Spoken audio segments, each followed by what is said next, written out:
Welcome to C Academy Online Teaching Classes 2020-21। मैं नीलम त्रिपाठी आज एक नए विषय के साथ प्रस्तुत हूँ। वह विषय है स्वर वर्णमाला। बच्चों, आज हम पढ़ेंगे संस्कृत वर्णमाला पाठ 2 स्वर वर्णा। स्वर वर्णा को इंग्लिश में वावेल्स बोलते हैं। यहाँ पर वावेल्स हैं अ, आ, ई, उ, री, री, ए, ऐ, ओ, औ और अनुस्वार है अंग और विसर्ग है अह। तो प्रश्न बनता है कि स्वर किसे कहते हैं? जो स्वयं की सहायता से पूर्ण होते हैं उन्हें हम स्वर कहते हैं। और स्वरों की संख्या 13 होती है, जिसमें अंग और अह को भी समावेशित किया गया है।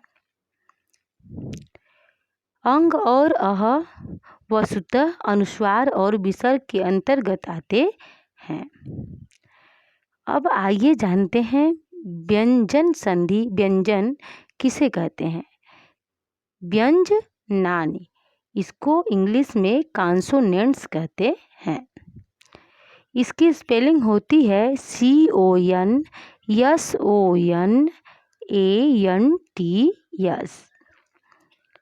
तो आइए जानते हैं व्यंजन क्या है। जो वर्ण स्वर की सहायता से पूर्ण होते हैं उसे हम व्यंजन कहते हैं।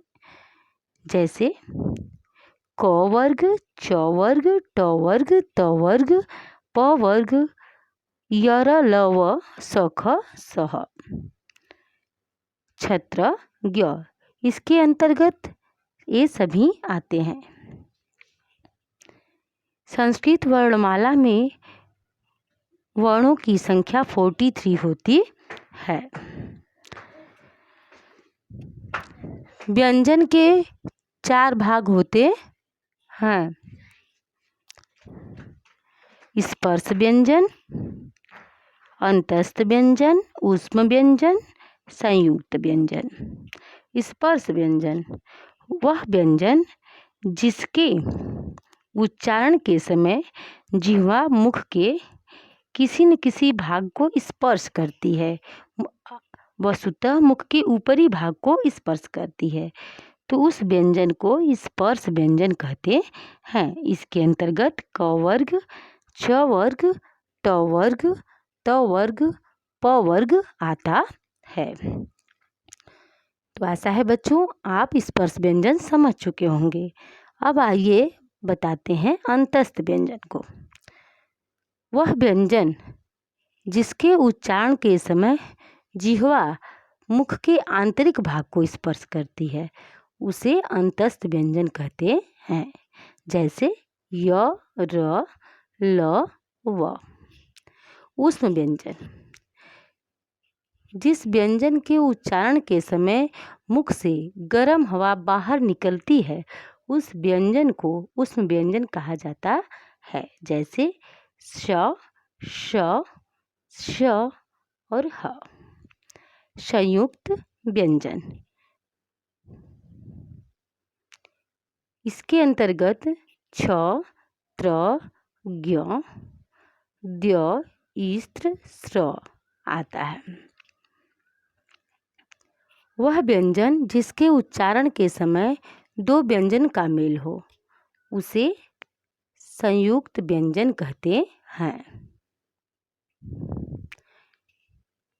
छ, क जमा स, ज्ञ, झ जमा य, द्य, द जमा य, त्र, त जमा र, स्र, स जमा र, स्त्र, श जमा र।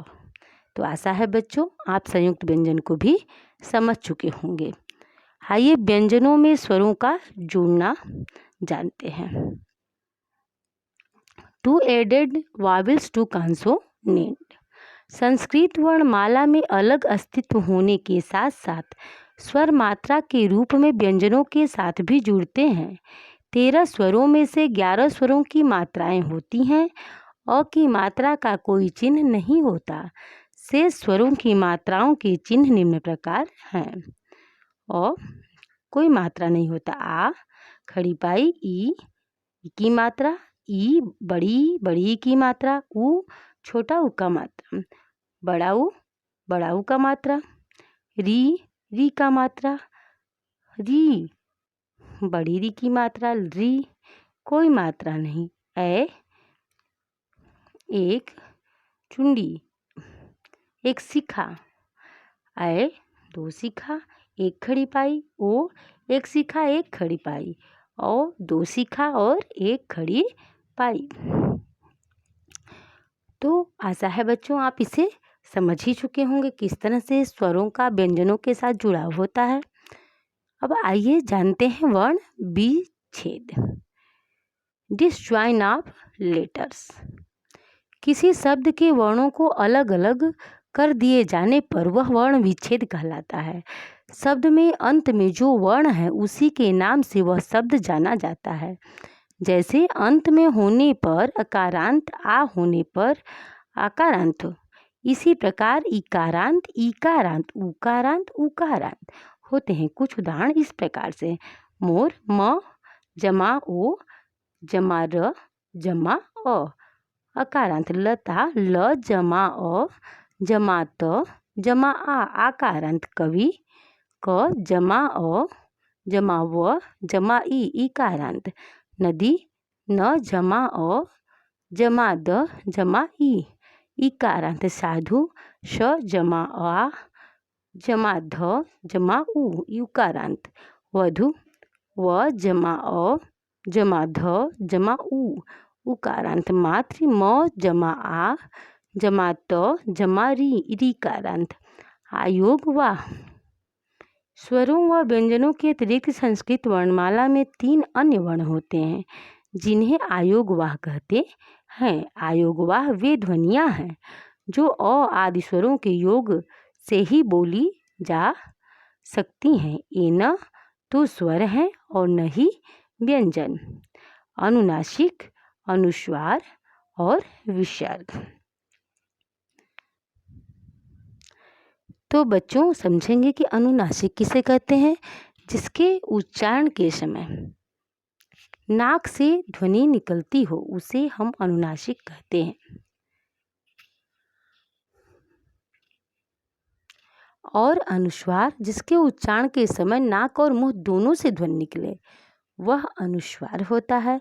विसर्ग जिसके उच्चारण के समय ह की ध्वनि बाहर निकलती है मुख से उसे हम विसर्ग कहते हैं, जैसे अह।